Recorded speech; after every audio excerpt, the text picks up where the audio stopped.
Okay, thanks for coming. I'm Jared Beeton. I'm one of the professors in the Earth Sciences program. And it's my pleasure to introduce Patrick Ortiz and Kyle Bufis. They've both been working with me for a couple of years now. We've got 4 different sites here in the San Luis Valley, and they've been working on all 4 of them. They're going to present on 2 of them today. So.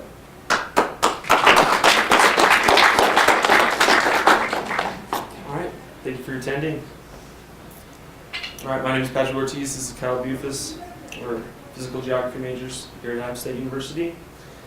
And today we'll be talking about the geoarchaeology of the Magna and Villa Grove Mammoth sites, investigations on the potential for pre-Clovis habitation in the San Luis Valley.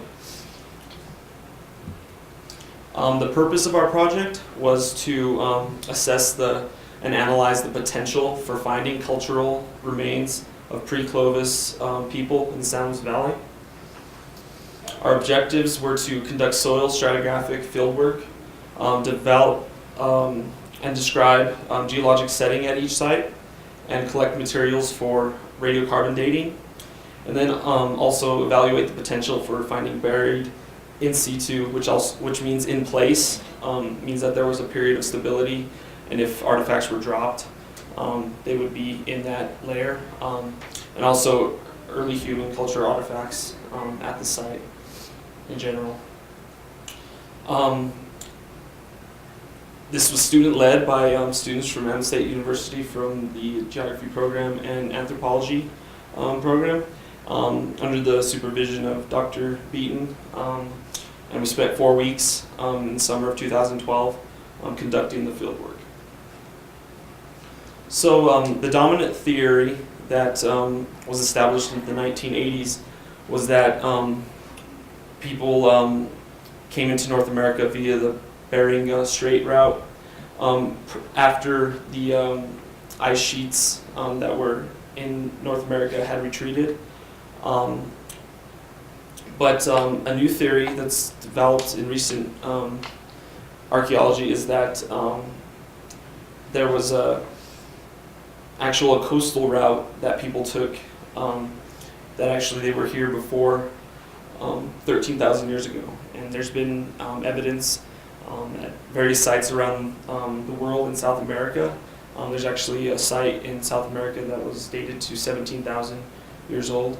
So there's the potential for finding other cultural artifacts of that age. General geographic setting of the San Luis Valley is it's a semi-arid alpine valley.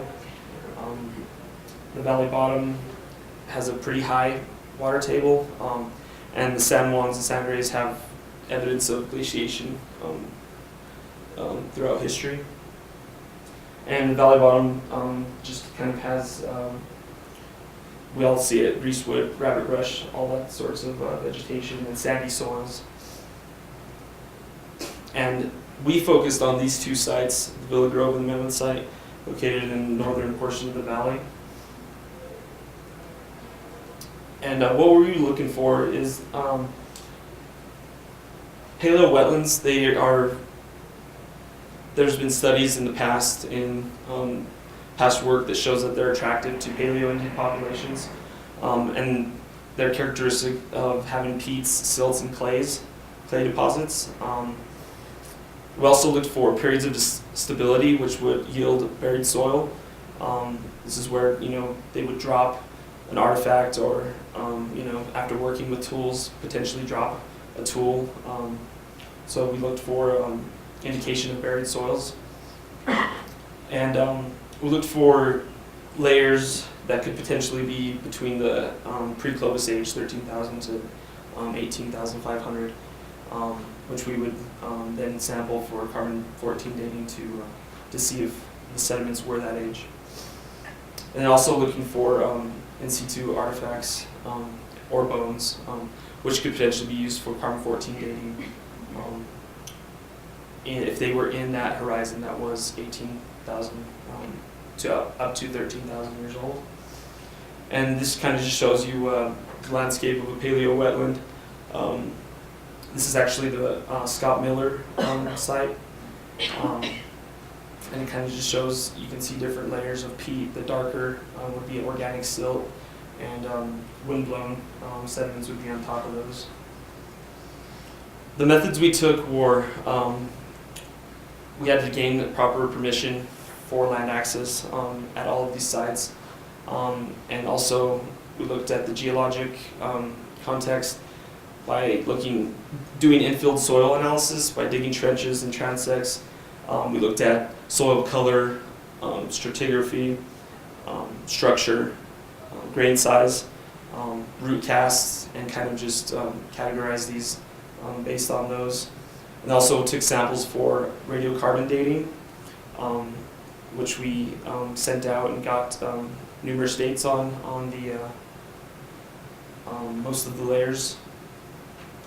And then we came back to the lab here after we were done for the day and did some written reports, just so we could have all the data in one place.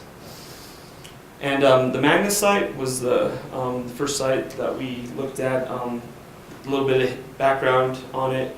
A farmer in the 1950s wanted to expand his water hole for his cattle and ended up finding a mammoth in this spring.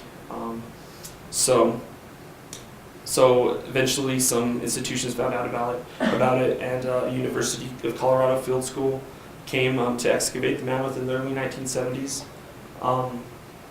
And it's now dried up and is now located in a subdivision of Villa Grove. This kind of just shows the general landscape of where the Magna site is located. And you can see that the fence, some of the old wood posts that he set up were there. So yeah, and there's not many houses there, as you can see.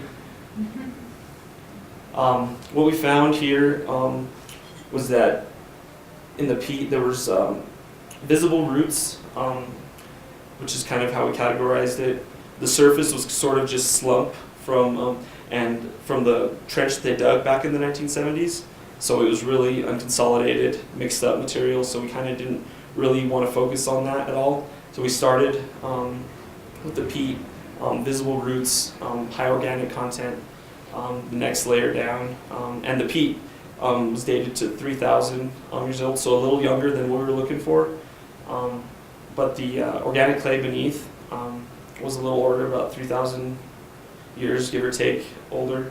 And it was mostly just an organic clay, so fine-grained, dark color, indicative of a high organic content.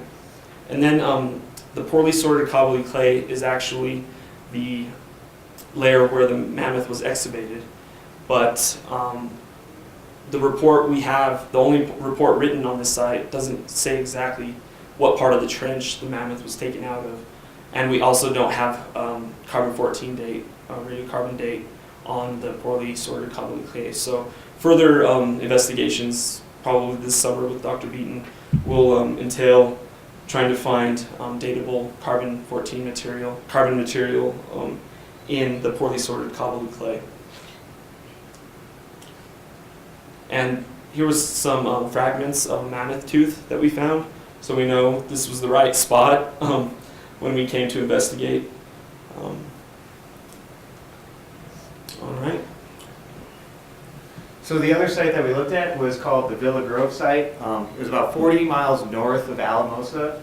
It is an active gravel mine, and this is the site right here. So there was a tractor or a backhoe driving through there the whole time, and we'd be like, okay, can you come dig out over here? And then we take our shovels and everything. So mammoth remains were found at the site, and the site has a complex paleo landscape structure. Paleo just means like prehistoric or pre-written history. So some of what we found at the site is surrounded by an alluvial fan. And an alluvial fan is, so you get a bunch of material in the mountains that moves down valley, hits the valley floor, and it kind of creates this big fan shape. So this site is on the San Luis Valley floor, but some of the material originates from this mountains to the east. There is a buried soil, and that represents landscape stability. So what we had was a fan. We had soil on the alluvial fan formed, After that, a channel cut into that soil and had more landscape stability, so more soil formed. And then we had gullies that cut into that channel, and that had the weakest soil on it. So that kind of gave us an indication of what happened on the landscape at the time.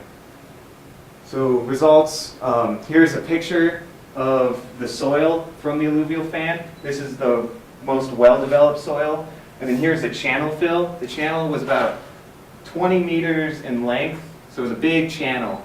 And that had the moderately developed soil, the alluvial fan sediments from the mountains on top of this soil. And then another picture, here's a picture of the channel fill soil and the gully fill soil. The gully fill had the weakest soil, so it's the youngest, and it had the shortest period of stability.